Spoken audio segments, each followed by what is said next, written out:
Welcome back to my channel. For this video we are looking at 3 more Let's Not Meet horror stories. Hope you enjoy. Story 1. The Creepy Mountain Man. From redditor/u/yourfavouritehead. I was 17 at the time, and I had just gotten my first job. I lived in rural Western Virginia, in a small mountain community. My mom's friend owned a camping resort not far from my house that had a general store, and she said she'd pay me to help out in the store during the busy months in the summer.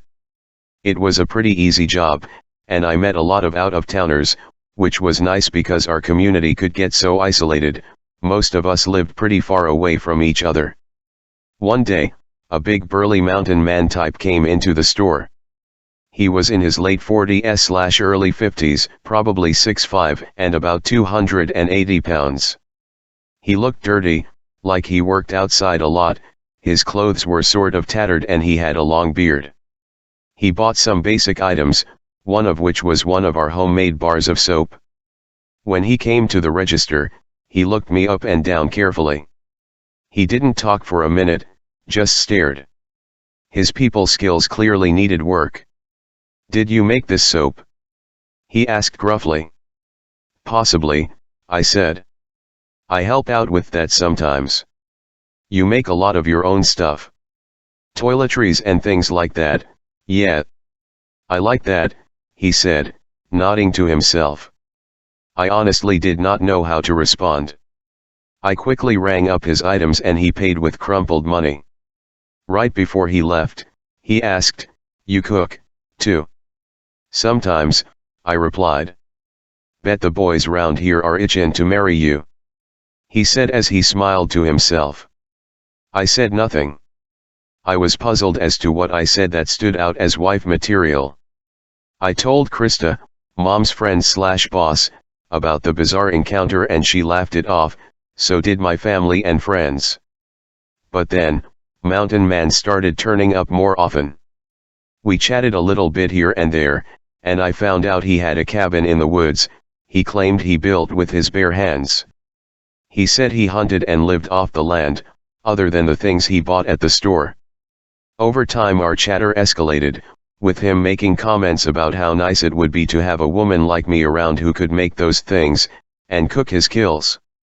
One time, he even said I had the birthin' hips that men lust after. Shudder.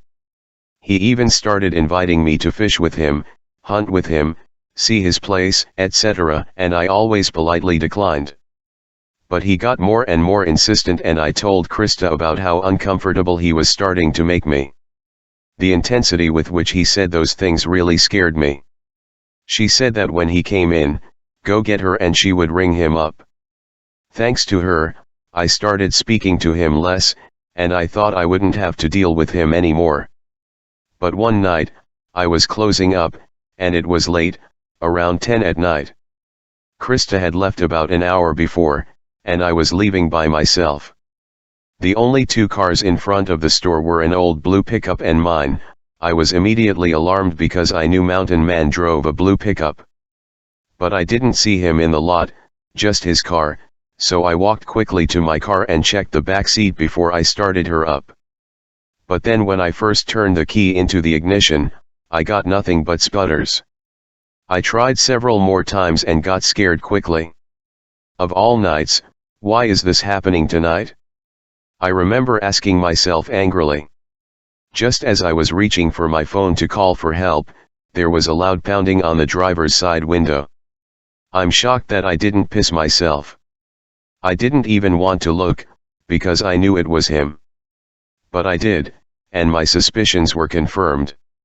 He smiled a big grin at me, showing me exactly which teeth were missing. "Need some help?" he said loudly through the window. I shook my head furiously. "My dad is on his way," I said, hoping to scare him off. I hadn't spoken to my dad in years. Mountain Man laughed. "No, he's not," he said. "Open the door." The hairs on my neck stood up straight. How did he know I was bluffing? "No," I said firmly. "Leave me alone." Suddenly he looked angry. He pulled the handle, but I had locked all the doors when I first got in. He kept furiously pulling the handle and started pounding on the window. "Leave now or I'm calling the cops," I screamed at him. He clearly wasn't getting the message, so I pulled out my phone and called 911. I must have sounded hysterical to the dispatcher, and I knew she could hear him pounding. She said she would have officers out ASAP, but out here, that could be a while. "The cops are on their way. Leave now," I screamed at who didn't seem to let it deter him.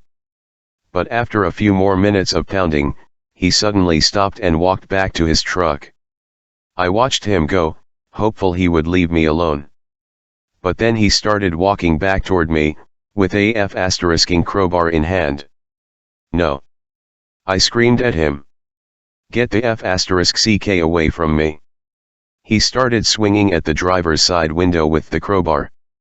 I ducked down into the passenger seat on the floor and covered the back of my neck like they teach you in tornado drills.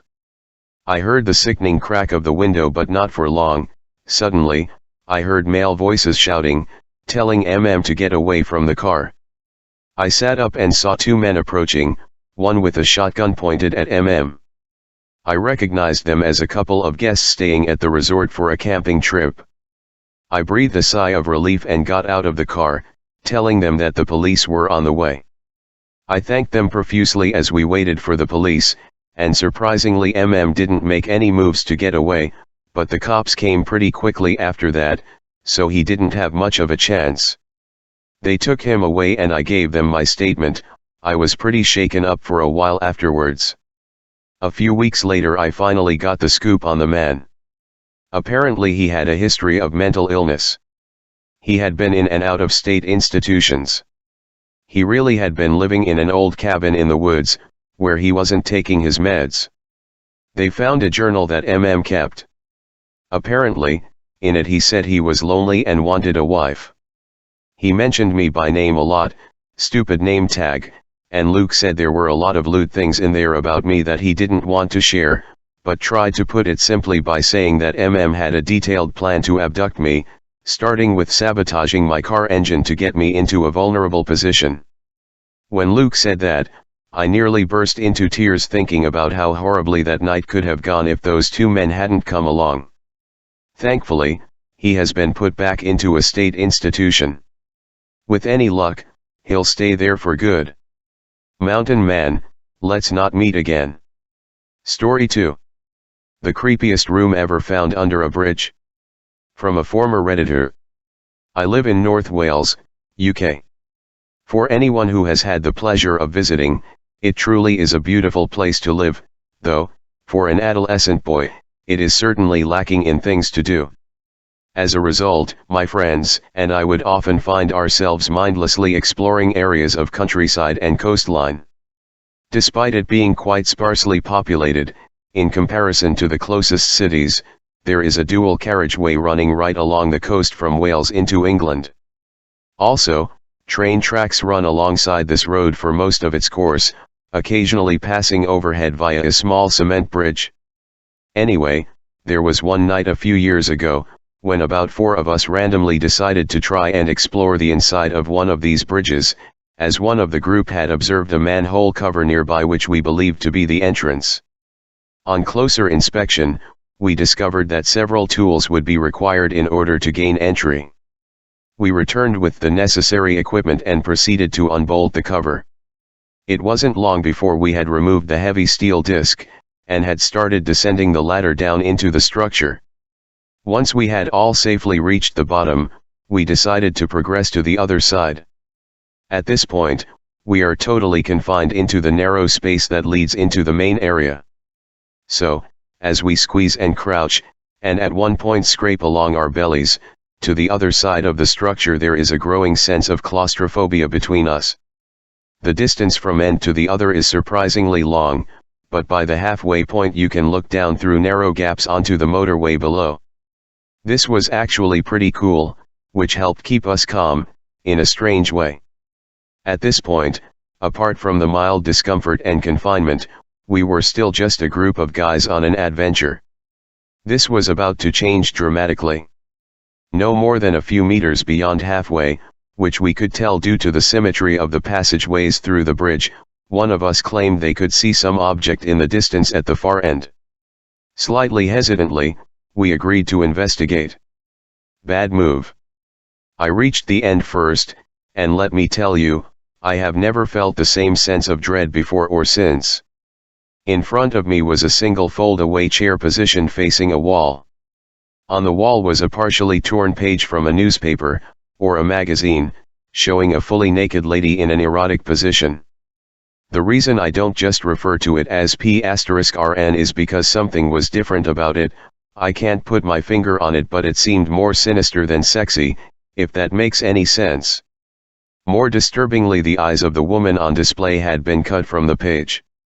Removed with precision, not just hastily ripped off. The scene that lay before us had rendered us completely speechless, and an overpowering sense of panic could be felt collectively. That was when we found the condom. The horrendous, gut-wrenching, blood-drenched condom. Needless to say, we got the F*** out of there as fast as humanly possible, smashing our knees and shins against the sharp cement edges that lined the path to the ladder by which we had entered.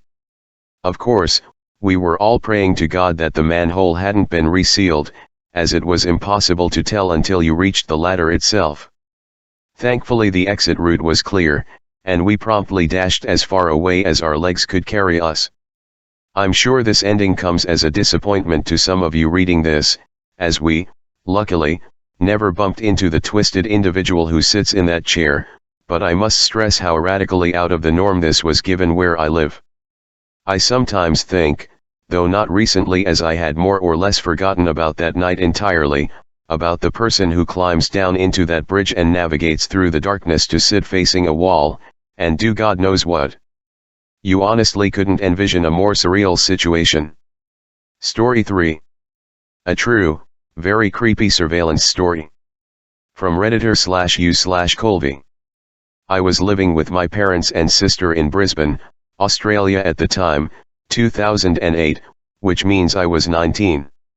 I remember my dad had just got Foxtel, cable TV in Australia, but only the TV in the lounge room could use the cable box, and I really wanted to somehow get the cable in my room without paying $99 or whatever for a new box.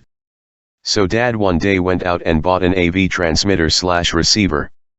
It was basically a two-piece bit of hardware where you would plug this tiny box into the cable TV in the lounge room and it would transmit a video signal to the receiver, connected to the TV in my room. So one Saturday, I decided to connect it. My younger sister, 16 at the time, was the only other person home at the time, upstairs in her room. My room was downstairs. I opened the box, and connected it up. At first I was going back and forth, trying to get the cables right, trying to get the channel right, etc., but no luck. Until I finally got something. As it started fuzzing in, I remembered that this whole time the cable set-top box wasn't even on, and that's why it wasn't working this whole time. But then why was I getting a signal? It seemed to all hit me at once. As I realized the box was off, the picture fuzzed in, and I saw a bed. I freaked the F*** out, as at first I thought it was my bed. I had recently seen Saw 2, and remembered that scene where she turns on the TV and it's a camera filming her in her apartment. That was the first thing I thought of. I sprinted upstairs to my sister, absolutely terrified. I told her to come down and take a look. She came down and we both realized it wasn't my bed. We didn't know whose bed it was, or how I was getting the signal. Obviously it was the AV receiver picking up a camera signal, but we were just so confused as to who/what it was for. Eventually my parents came home, and we concluded that it would have to be a neighbor, or someone living close by, for us to be receiving the signal. We waited around until about 6 p.m., and then someone came into the room. My dad recognized it as one of our neighbors. We still didn't know what the camera was for, but we assumed it had something to do with fidelity. Either his wife or he had set it up to watch the other and see if they were cheating.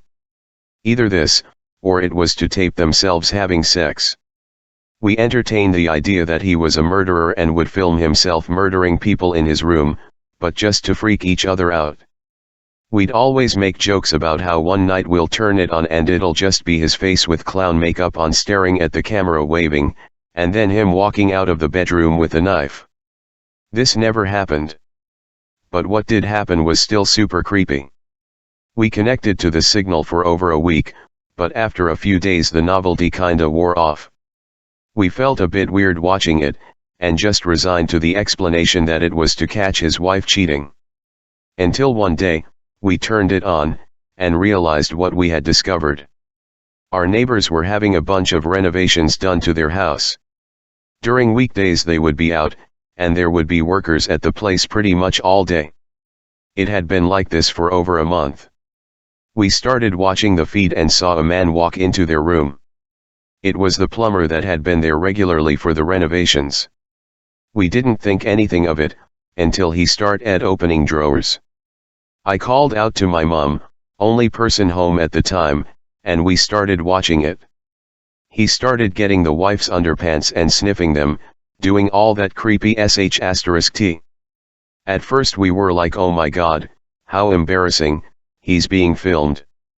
Will the neighbors see this somehow? But then what happened next was truly terrifying.